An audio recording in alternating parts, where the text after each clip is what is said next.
Shabbat Shalom, everyone. Okay, so I think what I'm going to start with for the sermon today is talk about my experience of what happened to us last night. So for those of you who were there, you saw this. For those of you who weren't, we were just beginning the service. Literally, it was at the very, very beginning.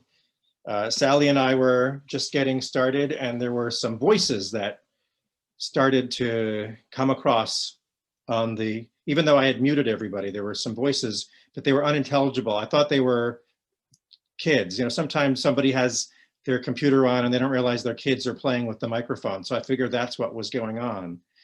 And then all of a sudden, I started to hear attacks about Jews and four-letter words and other expletives and the N-word and words of hate.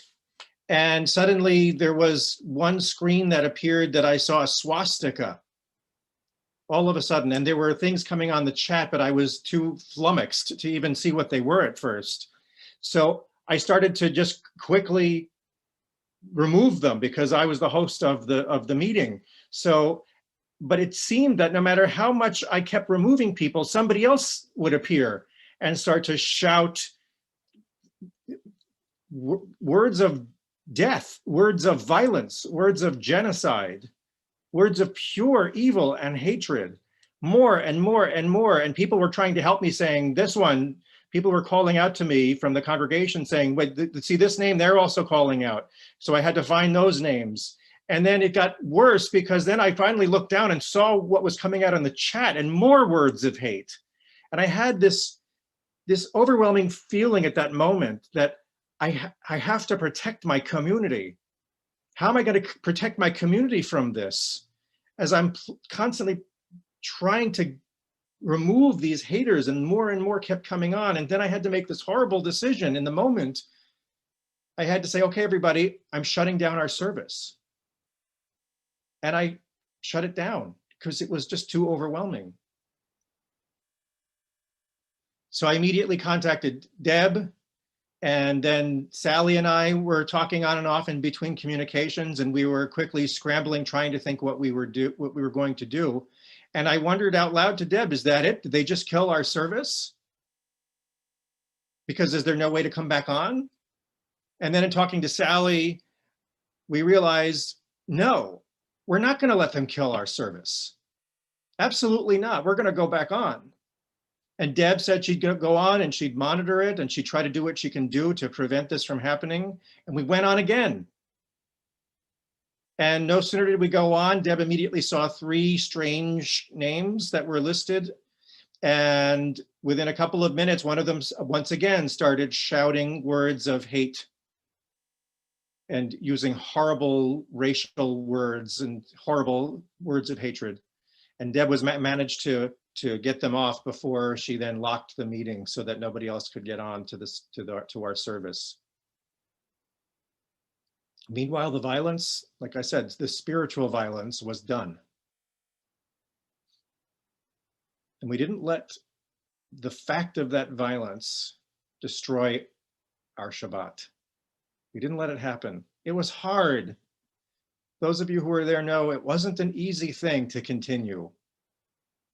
But one of the things that Kabbalat Shabbat is all about is the joy of Shabbat coming in and the relief, the taste of a redeemed world. And here we were trying to bring it in.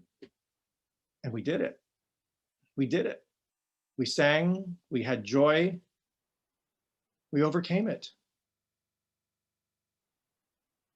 And I see in that whole experience, not only is it a symptom of the divisiveness and the hatred that's been whipped up in this whole country, a moment when that divisiveness hit home literally to our little community, but it's also not just this negative symptom, it's also a testament to the spirit of our community and what we're capable of, even in the face of hatred and divisiveness and people who want to see us destroyed.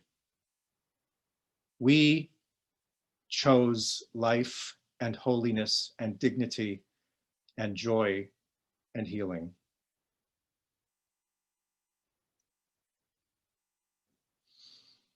Last week, I gave a sermon about healing as well. I talked about how we have to reframe our relationship to our time that we're given and to embrace a quality that we call timimut, this ability to stay in the present, to not get caught up in angers from the past and not get caught up in fears of the future, but to find a way to lovingly accept people even who are different from us, who see the world differently from us. Remember, I talked about that just last week. And then we went through this last night. And there are those who expressed all week long after that sermon as well, how on earth can we do that? There are so many people who seem to tacitly support the leadership of this country that has sown so much division and hatred. And some people heard me saying, we have to reach out to them and fix it and make it better. And most people feel that there are just too many people who have crossed the line into something unforgivable. If not behaving this way, then supporting the haters who behave this way. It's certainly a tall order, a message of healing at a time like this, when there's been so much to menace us, to directly threaten our feeling of safety at the time when we should feel the safest and the most joyful. And yet, we have to embrace a spirit of healing and of going forward. We've just lived through 4 years of unbelievable hatred and divisiveness in this country. We've lived through 4 years where we've had to speak out and speak up against the corruption and the division. But God willing, we are entering into a new kind of time, a time of healing for our country. And we're going to have to summon, even after last night, the strength and the resolve to find our mutual humanity, even with those who have supported the other way. It's the hardest thing we can do, but we're going to have to do it. Again, I want to make it very clear. I'm not giving a sermon today about how we have to reach out to those who have no interest in changing their worldviews. We have to reach out and fix people who confidently believe in conspiracy theories. I'm not saying that that's possible at this moment. The sermon that I'm giving this week is about how we can reach in to ourselves and heal ourselves in the way we think about others in the world around us, because that's how we have to start this process.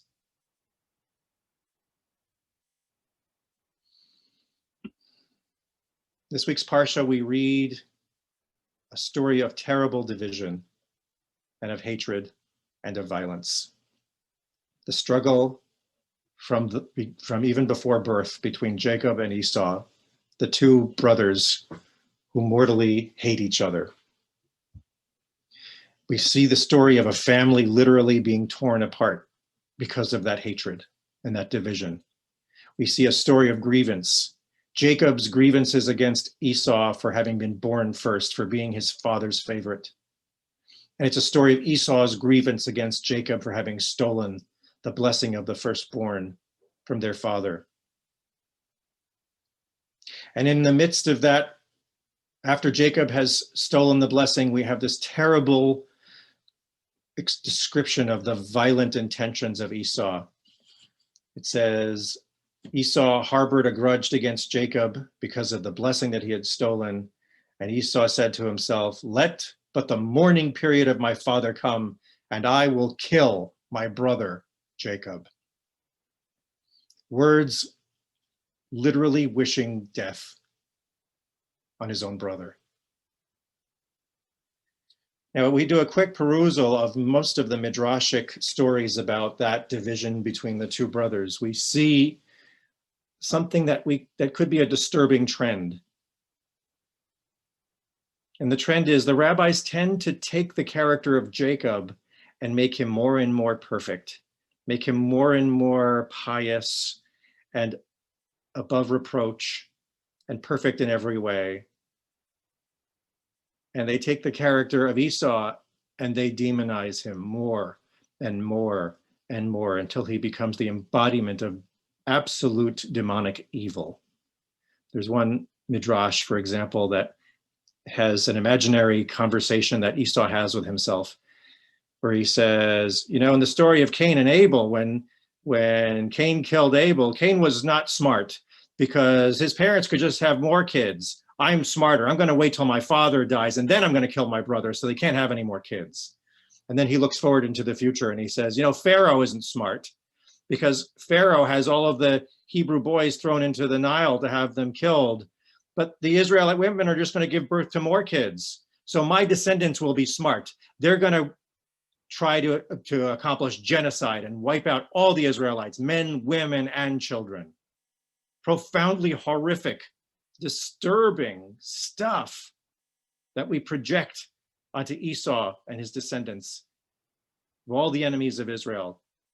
We read that story, and after what we went through last night, there's a part of us that can relate to where the rabbis were coming from.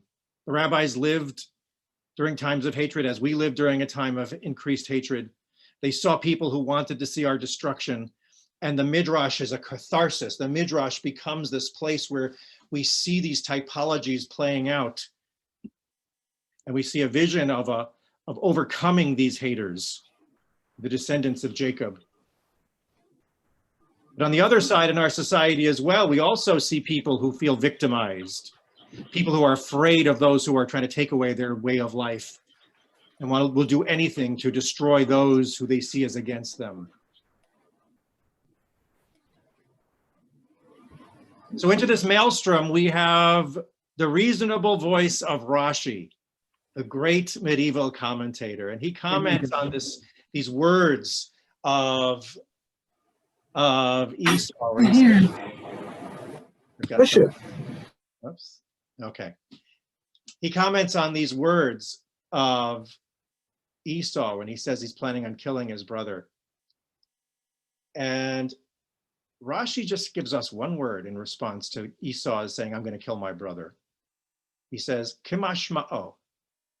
Kimashma'o. And that means just read it for what it says. In other words, don't read into what Esau is saying at that moment too much. In other words, don't turn Esau into the big monster who's going to be a total living demon with vampire teeth and all of these horrible images that just read him for who he is. And who is he?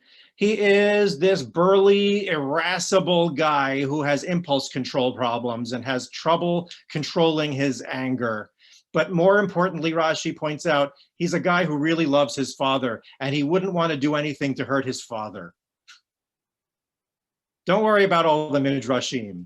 I think this is a fascinating response that Rashi has here. He's calling out to all the other rabbis of the midrash and saying, cool it, cut it out.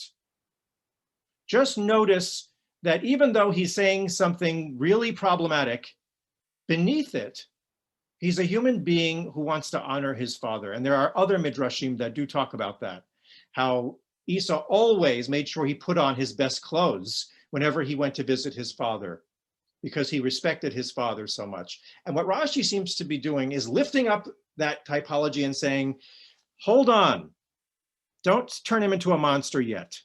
Look at this other aspect of Esau as well. So what are we supposed to do with this kind of teaching? All of us who just listen to people wish our own death and destruction, who invoke the Nazis and the Holocaust. What are we supposed to do with that? I want us to follow Rashi's directive, Kemashma'o. Just stay present.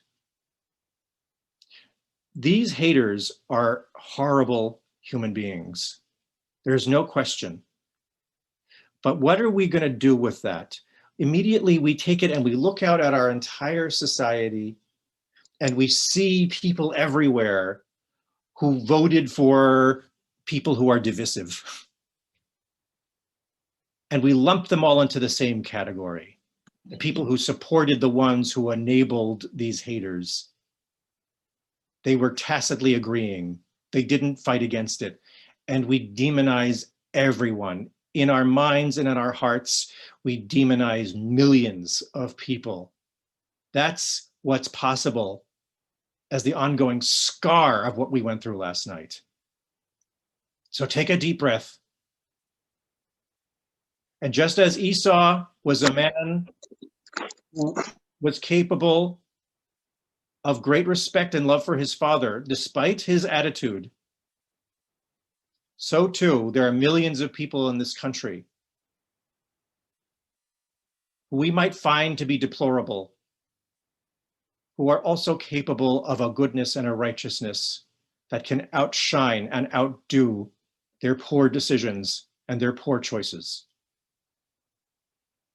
This is the hardest thing in the world to do right now. To not let these haters make us hate whole swaths of humanity and to dehumanize everyone who may in some way remind us of them. That's the work that we have to do now within ourselves.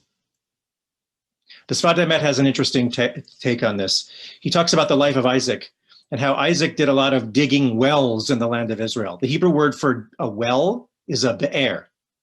And he points out that the word be'er is related to the word liva'er, which means to clarify or to explain something, right? Or better, to liva'er is to dig down until you get to an understanding of something. And so he answers the question, how is it that Isaac and Abraham were able to understand the whole Torah, even though the Torah wasn't given yet? Because they dug wells in the land of Israel, meaning they were willing to dig all the way down, all the way until they found meaning, they found Torah, they found wisdom. That's the work that you and I have to do right now. We have to be willing to dig down deep. When we look out at others in our lives, we look at others in our society, in our world, we are liable to simply project onto everyone we meet. Who did you vote for? Who did you tacitly accept? Are you complicit? Are you an evil person because you were complicit? These are the judgments that we're going to project on others in our society. We even do this to people we love. We're always projecting our judgments onto everybody. That's why we have to do the work of Abraham and Isaac and dig those wells, those be'erot. We have to go down deep until we find something else about these human beings. Rashi's statement, Kamash Ma'o, just find who they really are, is the hardest work we can ever do. Digging down deep like that when we've been so hurt. We've been so wounded. I want to make something perfectly clear. The haters last night are not people we need to dig down deep into. They're not the people we need to try to understand. Maybe they're good to their fathers like Esau was. I'm not talking about the haters like that, the people who are doing violence like that. I'm not talking about all of these people who mean ill, people who are pathological, or people who have all their demons that they haven't confronted in their lives, who desperately need therapy and wherever else they need to grow as human beings. I'm talking about how we judge everybody else in our society right now. All the people who voted in a way that we think is anathema. This is our moment to fight our tendency to demonize and to judge them kamash ma'an, as they are. Because most of these people acted and chose and voted the way they did because they're afraid. They're afraid of losing something. They feel threatened. They feel under attack. And you know what? Last night, we felt exactly the same way. We felt afraid. We felt under attack. We feel that there are those who seek to undo all the things we hold most precious. And for millions of people on the other side of the political divide, they're feeling the same way. Esau was a man who had other better qualities that he could grow into. That's true of most of humanity in our country and around the world. We cannot let ourselves forget that. Most people, no matter who they voted for, are people who love their fathers and their spouses and their children and their communities, who just want to feel safe and want a safer and better world for themselves and for their communities, just like we do. We have to remember that. Not saying we have to go out and hang out with them and meet them and try to fix them. No, this is about us. We have to begin here if we're going to move as a nation toward a discourse of healing. Last night, we experienced not only violence, but we also experienced blessing, didn't we? Incredible blessing. The blessing to affirm who we are, the blessing to move forward, the blessing to not let the darkness overwhelm us, but to lift up the light. May that blessing of our strength of faith and spirit be one that enable us to constantly live on air, to dig down beneath our hatreds and our feelings of being violated, to keep digging down further and further past that surface of judgment till we get to the sustenance that can sustain life and begin to renew the scorched earth of our country and our society that has whipped up so many haters. May we dig down until we get to those life-giving waters that give drink to the souls of all of us who are afraid in our society, no matter what we're afraid of losing. And may those waters be a blessing to us to replant, to rebuild, and to be a blessing to us all. And let us all say, Amen.